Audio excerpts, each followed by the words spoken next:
اچھا تو اس کے پاس جاؤ اور کہو کہ ہم آپ کے پروردگار کے بھیجے ہوئے ہیں، تو بنی اسرائیل کو ہمارے ساتھ جانے کی اجازت دیجیے اور انہیں عذاب نہ کیجیے۔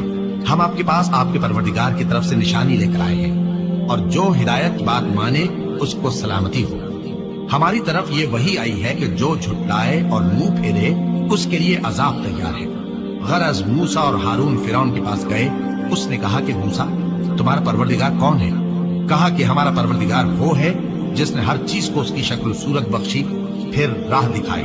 کہا تو پہلی قوموں کا کیا حال ہوا؟ فرمایا کہ ان کا علم میرے پروردگار کو ہے جو کتاب میں لکھا ہوا ہے۔ میرا پروردگار نہ چوکتا ہے نہ بھولتا ہے۔ وہ وہی تو ہے جس نے تم لوگوں کے لیے زمین کو فرش بنایا اور اس میں تمہارے لیے رستے بنا دیے اور آسمان سے پانی برسایا، پھر اس سے مختلف نباتات پیدا کی کہ خود بھی کھاؤ اور اپنے مویشیوں کو بھی چراؤ۔ بے شک ان باتوں میں عقل والوں کے لیے بہت سی نشانیاں ہیں۔